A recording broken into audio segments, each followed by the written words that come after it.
I was in the Goodwill by my house the other day. I saw a #1 dad hat, and I was like, oh, that's cute. You know, it was a hat. It said #1 dad. Then I was like, man, somebody donated that. Yeah, somebody got rid of a #1 dad hat, dude. I don't know what happened. That can't be a fun story. You know? A family in my part of town had a #1 dad hat. And then they went, well, obviously we don't need this anymore. And they just sent it in. I think best case scenario, the dad died. That's the best. Want me to run through the others? I don't want to. I think he died #1. We got ourselves a brand new horror game that just dropped. It is called Subliminal, and we got freaking Mr. Smiley over here. So I have not seen anything. I've seen no gameplay, so I'm going into this game blind, and we're live streaming it tonight at 8 p.m. Pacific Standard Time. Click on here, save the time, save the date, lock in. We're streaming this tonight. We lost the Indians. What's the Indians' new mascot? Does anybody know? The Guardians. Cleveland Guardians? Y'all know what a guardian is? A guy that says, be home by 10 p.m. and you go, shut up, you're not my real dad.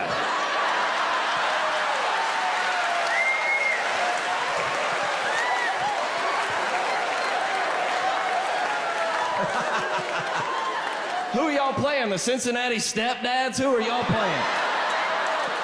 The Guardians? Nobody's scared of that. You know what I'm saying? No, if you ever watch baseball, they hit a home run, there's no one in the stadium. There's no one in there because no one cares about baseball. I'm saying spice it up, you know? The Rangers? No one's scared of the Rangers. You know what a Ranger is? The guy says, when you're done camping, throw away your trash. You're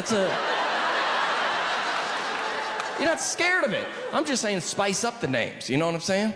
If you were watching a baseball game tomorrow and you're like, tonight's rubber match is the Miami Cubans versus the Texas Border Patrol agents.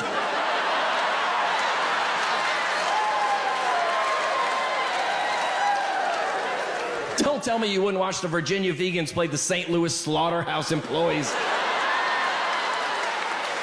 My dad, he passed away, I think he was about 85, maybe 95, 150. I don't know. I'm not a bad son. Like me and my pops, like for birthdays, holidays, Christmas, we would do phone calls if we remembered, you know. And if we didn't, nobody got bent out of shape, you know. But 3 years ago for Christmas, my dad actually sent me a check for $100, which it's not a lot, but it's the thought that counts, right? So I call him that year. I'm like, hey, Pops, Merry Christmas. He goes, hey, Merry Christmas. I go, hey, I got the check. I appreciate it. You didn't need to do that. He goes, no, I hope you can use it. You think you can hold off about a week before you cash that? I'm kind of going through some right now. I'm like, yeah, it's kind of a weird Christmas gift, but all right. Calls me on New Year's that year. I'm like, hey, Pops, Happy New Year's. He goes, yeah, Happy New Year's. Really quick, you still got that check? I'm still moving a few things around here. I go, Dad, I can just get rid of the check. He's like, no, just call me before you do anything. Check with me first before you do anything. So I never cashed that check that year. I waited until September of that year, which is my dad's birthday, and then I sent him a birthday card with the check in it, tore up. And then he called me crying, going, oh my God, it's just what I wanted. How'd you know? You ever meet somebody and they're so boring, you feel like they poisoned you? Like, you're talking to them and you're like, I feel like I'm dying right now. And I think you did it. This guy's name is Craig. I met him at the bank. Is he a bank teller? No. Is he a security guard? Nope. What's his job? I don't know. Whatever they call that guy that stands in the lobby of banks now, where you walk in and you're like, do you work here? And he's like, I think so. That guy? The lobby liaison? Well, I saw him, we made eye contact. I don't know how you work. For me, if we make eye contact during the day, not at night, but during the day, out of human decency, I acknowledge you. So that's what I did. We made eye contact and I go, how you doing? And he went, and I was like, okay. So then I get to the second set of doors to walk in. And as I reach for that door, I hear, you going to the bank?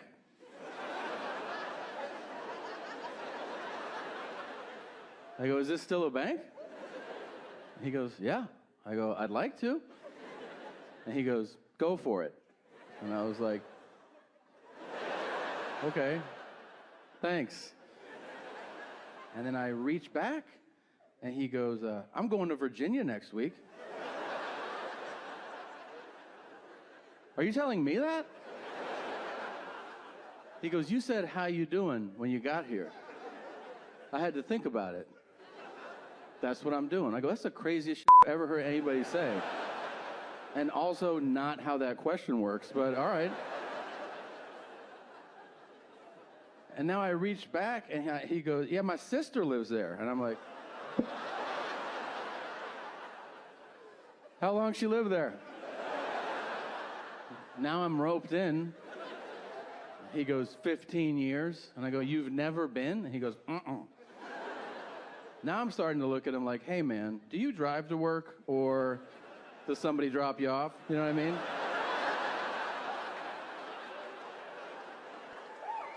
I think he could see it in my face because out of nowhere he goes, I drive. I was like, that's cool, man. That's cool. I drive too, that's crazy. I gotta get in here. He goes, yeah, we're going to check out D.C. and we're going to see some monuments. I go, I would love to hear about it, but I have to make a deposit. He goes, well, I'll be here when you walk out. I go, you mother. I hate TikTok.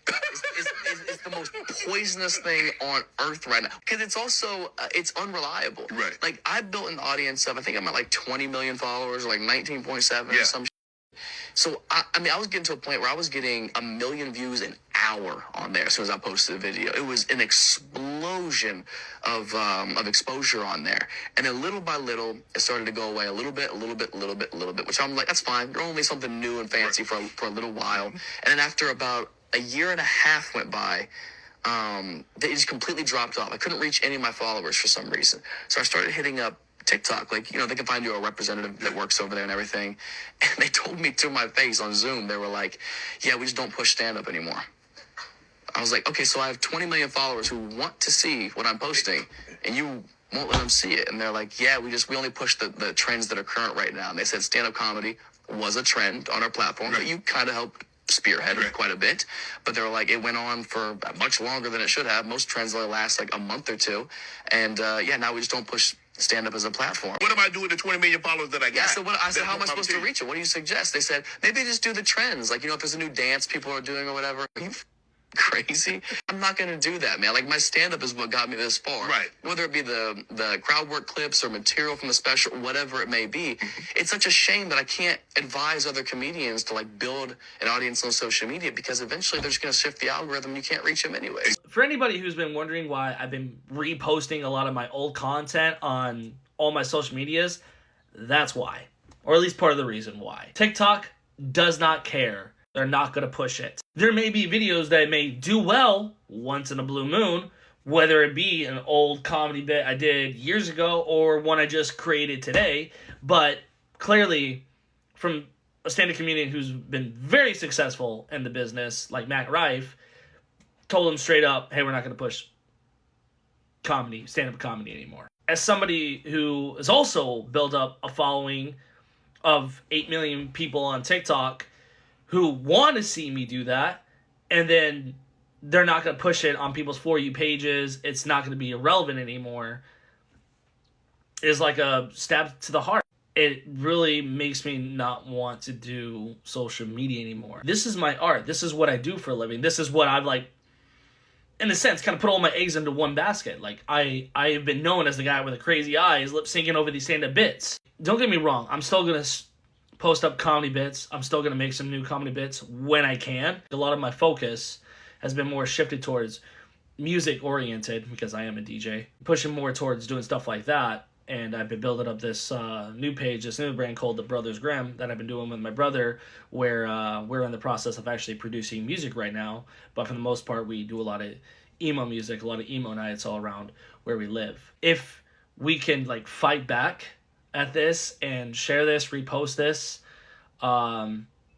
to say, no, we want to see stand-up comedy, something that's going to make me laugh instead of just make me think how terrible the world is today, or whatever it is that you guys are seeing on your For You page. For me, it's a lot of political stuff, and it's, like, very overwhelming. So if you guys could share this, I would appreciate that, and as a way to fight back at the TikTok algorithms and how they've been treating stand-up comedians like Matt Rife and comedy creators like myself. Would appreciate that, guys.